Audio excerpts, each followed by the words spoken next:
Mr. Menton, I did ask you if it was possible to obtain from the different departments and agencies through DPER a record, without mentioning names, of public or protected disclosures that have been settled. Is that, you were saying that might be a possibility? Just to give us some colour. Yeah, we just on that, Chair. Yes, we have some data on that, but clearly there's probably more we can do. Since 2015, I understand around 27% of complaints concerning penalisation under the Act submitted to the WRC were settled in advance of an adjudication hearing. So how many cases would that be? 27% of what? Yeah, maybe could I come in here, Colin, if that's okay? And I suppose to say, just to be clear, Chair, as well, that would be both private and public sector cases. It would be just public sector cases. So we would have had cases come before. Sorry, Chair. Sorry for cutting across you. Can you divide them between? What I'm asking is that the private sector, fine, we don't have a direct authority to find out anything there. But we should have a direct authority in the context of general information to find out, for example, in how many different government departments and agencies, how many protected disclosures arose in the course of, say, each of the last 5 years, and how many of those cases were settled without going to court. Is that possible? So can I set out for you what I have, and then I suppose we could identify the gaps in it if that's okay. Where we get our data from is there's annual reporting requirements for public sector bodies in relation to protected disclosures, so that we know that in the public sector there would have been just over 1,800 disclosures made over the last 3 years. So 796 in 2018, 615 in 2019 and 415 in 2020, which is a drop, what we think could be as a result of the pandemic. And then what we know then is in relation to cases that come before the WRC, and I suppose this is where the gap comes, Chair, in that, is that the cases before the WRC, that data we get from the WRC itself. And so what we have there is that we know that 360 cases came before the WRC since the legislation came into effect. 38 came before the Labour Court and 5 before the High Court. We think the breakdown there of cases is about 50-50 between private and public sector. And then, as we know that 27% of complaints were settled, but we don't know what the breakdown of that is. Pat, I think that's a fair, accurate representation of our figures. So obviously, Chair, there's gaps in that, and that's where I think the new reporting requirements arising from the new legislation will be helpful to try to plug some of those gaps. Okay. Will you provide to the committee, as much information as you can around that question, please? Absolutely. Yeah. Absolutely, Chair. I suppose some of it we were only received in the last number of days ourselves, pulling it together. All right. Now, I'm going to conclude my questions anyway by dragging it all back to individual examples, because you deal with legislation and the law and how that should be framed in the context of the wording and so on.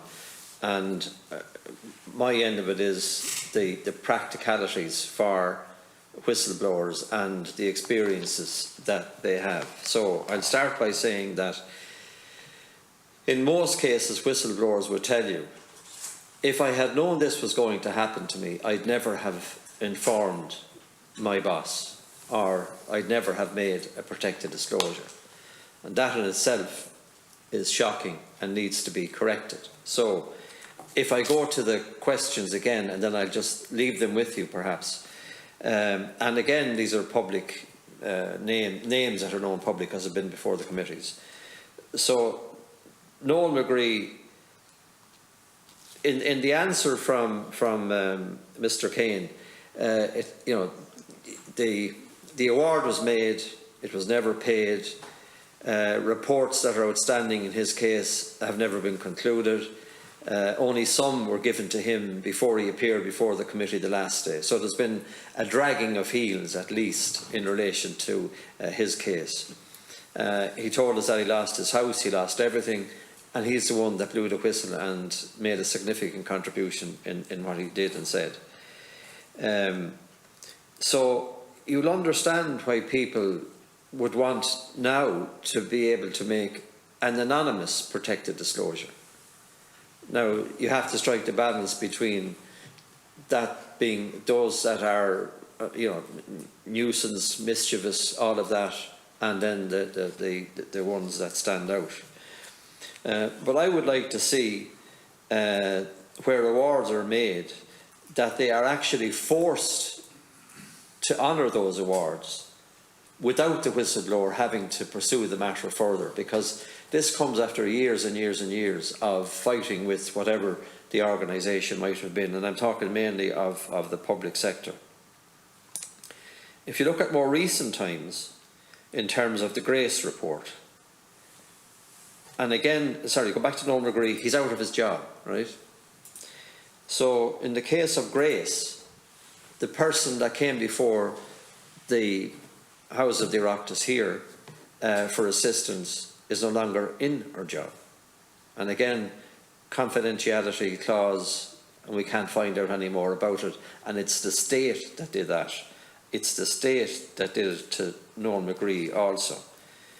I'd ask you to look at, all of what happened to Maurice McCabe and John Wilson, because within their stories and within the experiences that they had, there are issues that should be corrected by way of legislation.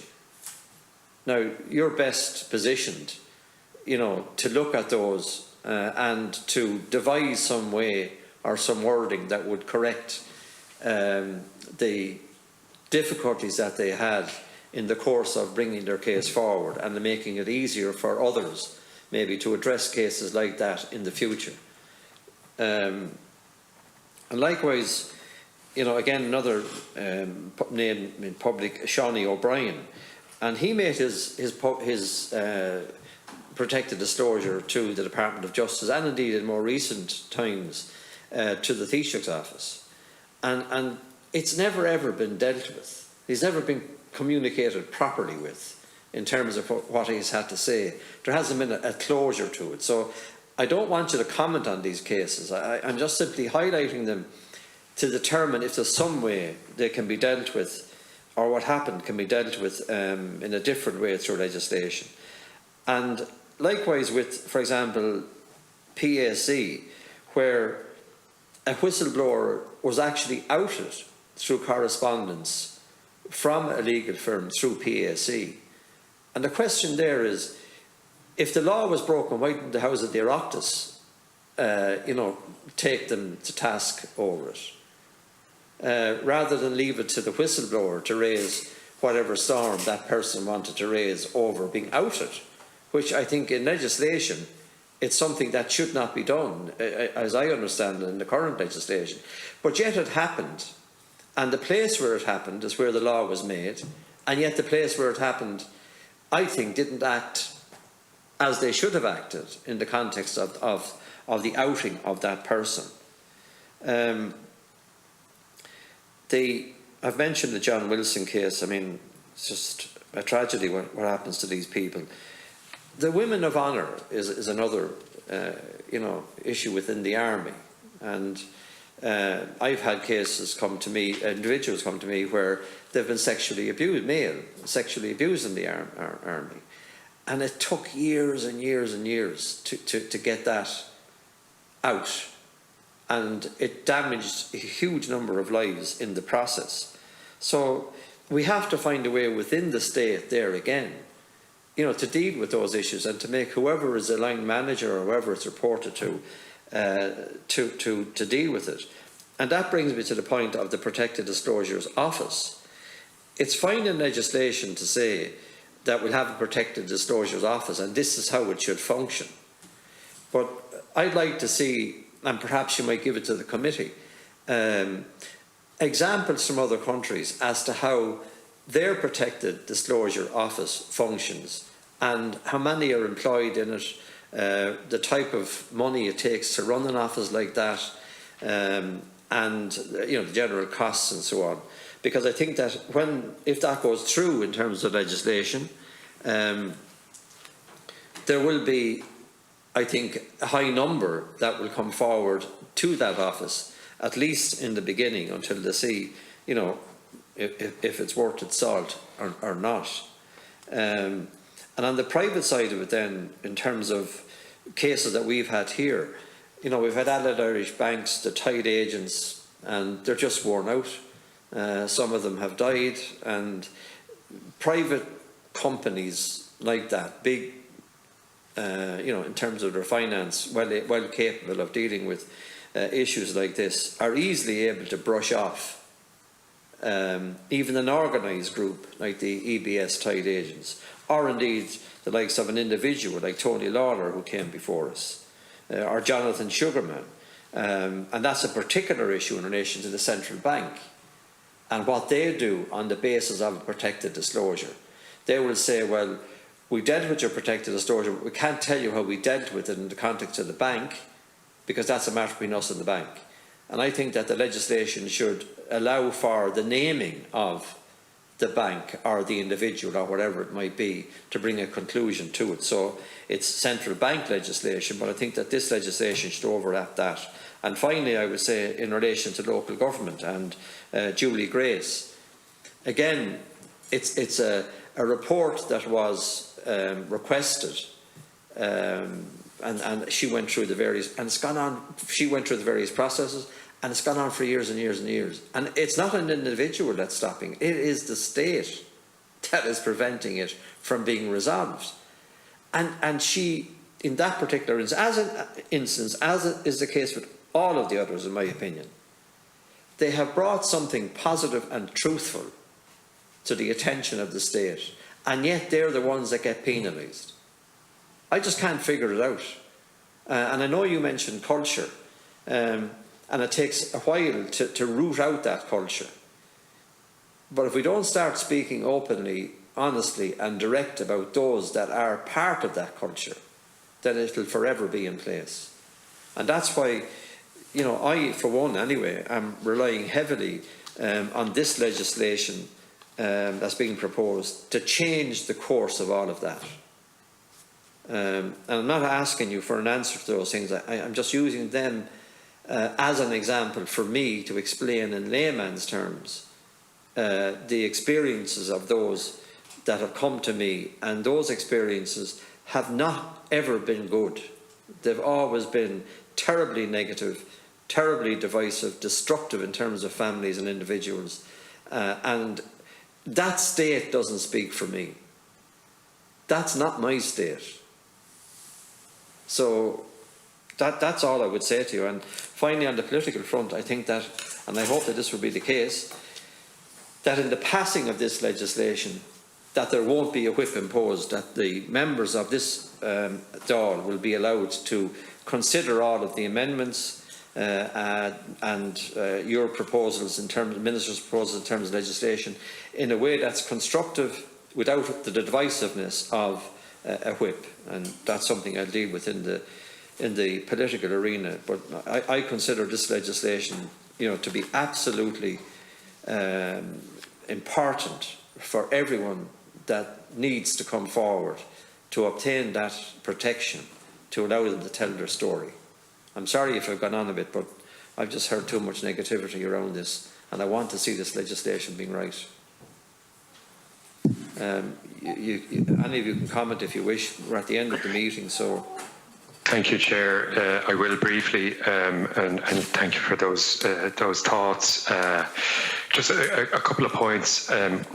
We absolutely agree with you on the cultural piece, and we're very mindful that while we can do our level best to design a really robust legal framework here, and I do think and agree with you that we have a shared interest in ensuring that this bill enables the environment to work as effectively as possible for those who want to truth tell.